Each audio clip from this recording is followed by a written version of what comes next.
Hey, Whitney, can Hi, you hear me okay? I can hear you great. How are you, Darren? I'm fine. Are you fine?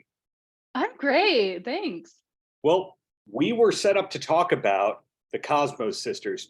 And when I do my internet deep digging, I see a trailer that was posted a year ago. So how long has it been actually done for? The film has been done for, I think we finished it this summer. So, and we recut the trailer. So you probably saw like an original or like but it was like on Vimeo. So I was able to just like Yeah. re-upload it. So there was an old trailer that I hope that you did not see because that one was embarrassing. Gravitas had some really great notes about it. So hopefully you saw the real one. Yes, yes. So when you started helming the film, did you know that you want to star in it as well? Yes, I definitely. So I'm an actor first of BFA musical theater, and kind of the tale as old as time got to the point that I was realizing like the roles that I'm auditioning for, like I don't want to play someone's mistress or someone's girlfriend or the secretary with two lines or whatever. And so that was when I started creating my own characters and the characters that I wanted to play, that I wanted to see come to life. And so I didn't start writing until about 4 years ago, and this was kind of came that way as well. My co-creator and I had these characters that we had been playing with, and so we wanted to bring them to life and just figure out ways to have they started out as sketch characters, and so we Mhm. wanted to figure out how to make them more narrative and bring ourselves to it. But yeah, the intention was always to act in it. Your accomplice, Nora, grew up in Northampton, Massachusetts, per my research, where this film is kind of rooted. Did you know outright in the first draft that Northampton was the destination? Well, so originally this film was supposed to be about two women producing the musical Chicago in their hometown. And it was going to be in Northampton. I don't know if you visited, but Yes. it's yeah, okay, great. So it's the lesbian capital of America. It's just rooted in so much art, and there's just such a great hometown eclectic vibe to it. So we had kind of always anticipated setting it in there. I think that the most cliche thing, Northampton has its own personality, it's its own character, right? But once we adapted, and due to COVID, we got a lot of budget cuts. We had a lot of, investors pull out. We weren't able to use extras because of the pandemic. We shot all of this December 2020. So we didn't even have vaccines yet. And so we quarantined all together, all of our cast and crew. We shot it in Nora's house. And I think that because of that, originally the script would have had more maybe lights, camera, action to it. But Hmm. because of the restrictions that we made, I feel like we really got to focus in on the barn and the house and this place where these two characters grew up and really created their own identities and grew up together and created their musical identity. And so it got to be an even bigger part of the story. Hmm. My knowledge of Northampton is limited to the fact that I sold merch for a band who played at the theater. So I was there for 36 hours. And what everyone talked about from Northampton, besides what you mentioned, was that the band NRBQ was from there. That was a legendary thing. And then the guy who wrote The Hungry Caterpillar, Eric Carl, his other guys Wow. was from there or he was from there. See, I didn't know that. That's a good deep cut. What I know is that everyone from Northampton loves it. People don't want to leave. Like I feel so. I grew up in Texas, and the artists Mhm. that I knew who grew up in Texas are like, yeah, I look at it lovingly, and I got out as fast as I could, right? And like the artists who grew up in Northampton, they only have positive things to say about it, and I think that really speaks to the artist community there and just how inclusive it is and diverse and how accepting and loving it is. So it doesn't surprise me at all that there are some great artists that come out of there. Nora Something included.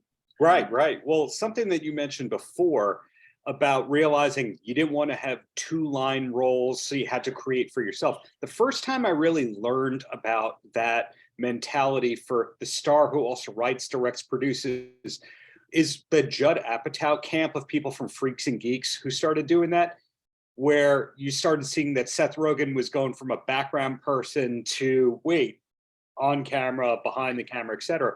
Who was the person that kind of pushed you to know that or learn that you got to create your own magic?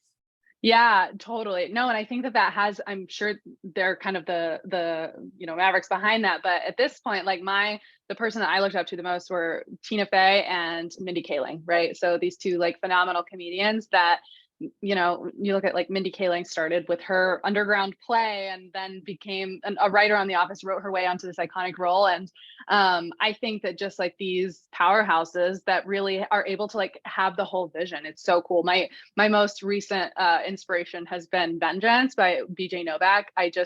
I love, you know, it's just so fun to me to be able to see these people who are willing to like take risks on themselves. Like to me, like acting is very vulnerable, but saying like this idea is good and I'm going to write it and like we're going to get it made, like that is like a whole new level of vulnerability in my experience. And so to me, like these multi-hyphenates are so brave and just really like personal heroes of mine. So I definitely love, pretty much that's most of the work that I consume are by multi-hyphenates. Yeah, Googling around further on you, there was the quote, learn how to attract the career that you want. Were you that optimistic and positive at the beginning, or did it just take so much rejection to get you to this positive mental attitude? Yeah, that's a great question. I definitely have. I think that the thing with you know, creating new results, creating cool results, and I've been able to turn this into a mentorship program for aspire, like, you know, up and coming artists, which has been really fulfilling.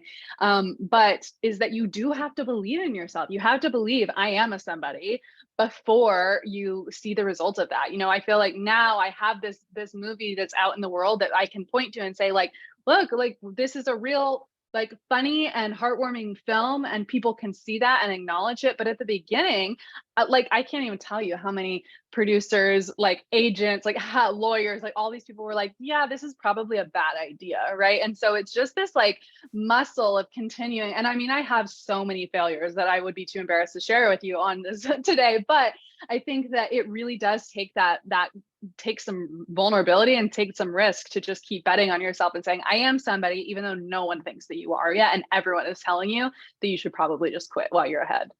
Yeah. Well, something you mentioned earlier, the film was done on your own terms in December 2020. I, as a borderline creative person, if I don't create something every day or almost every day, I go crazy.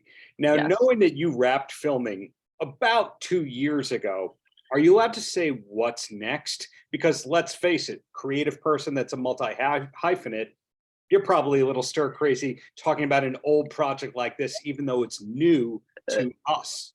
Totally. No, you totally get it. I'm like, yeah, that was my first pancake, right? And I'm just ready for the other things. I have a lot of scripts that I'm very excited in the pilot and feature space. A lot of you know the same themes. I'm in the LGBTQ community, so themes of identity, LGBTQ issues, religious identity, religious trauma, and grieving. Ultimately, those have been my life experiences. I feel like being a creative is just being able to write off your trauma because you turn it into something. And so definitely just excited to continue exploring those, but in bigger ways, right? Like I feel like I've really cut my teeth as an independent filmmaker, and I'm ready for that to take these scripts to be able to create them with you know more resources and more people more talented and more smart than I am. Well, isn't the cliche comedy is tragedy plus time? Absolutely, absolutely. I would definitely say that's the truth. And I think that for me, you know, so this movie, without getting too much into it, is about, so Nora's character, her mother has passed away, and it's about their grieving and using art to heal and to grieve. And that part specifically, my dad passed away, and that has been my experience, is using my grieving and finding, you know, and there's times when you lose someone where all of a sudden you're laughing and you're like, am I psycho? Like, is this what's supposed to be happening? And you know, turning to your art and doing some kind of crazy things because of you're just kind of a live wire. And so, but yeah, I think that like grief and that and the time is kind of what creates this you know magical combination of comedy. Were you in a garage band at any point of your life?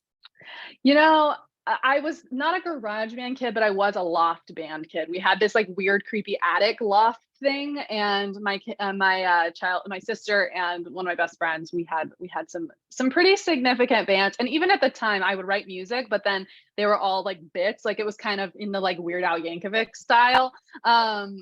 Aspiring to be him.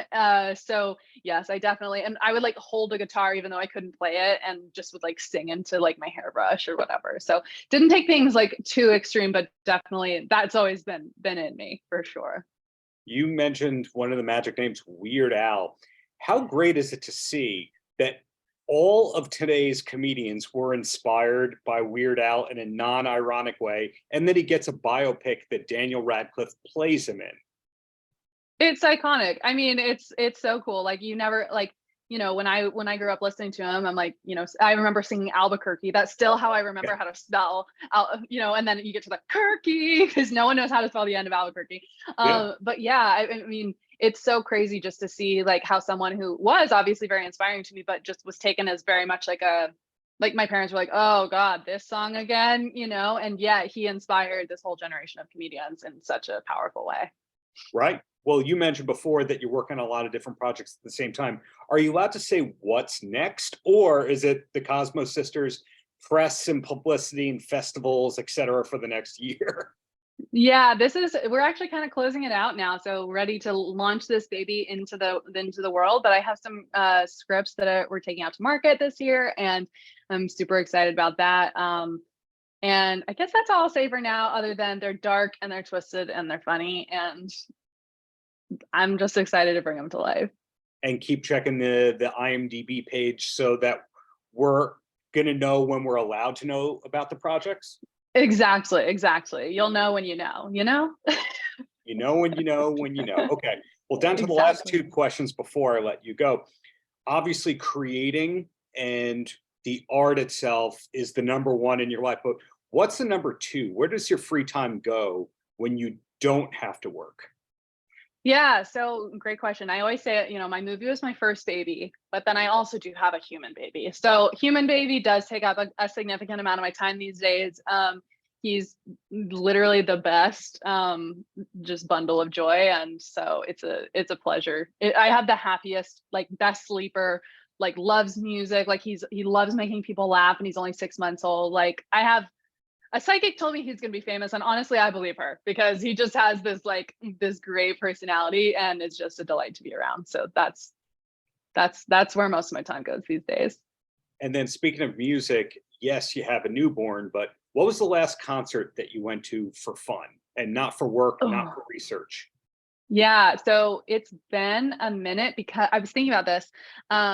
Because of like the way that my pregnancy lined up and then with the pandemic. So the last concert that I went to was right before the pandemic, and it was Maggie Rogers at Radio City. And I just stood there crying and singing every word to every song. I love her stuff. And I assume she's been pretty heavily influenced by Taylor Swift, who was another artist that I saw right before that. And just their specificity and ability to I have nothing in common with Maggie Rogers, right? I'm like a married mom. And yet her music, I'm like, I feel this girl. So that's probably my answer. There you go. Well, I'm looking forward to that next project. But in the meantime, congrats on getting this long in the works project out and into the world, and Gravitas Venture approved.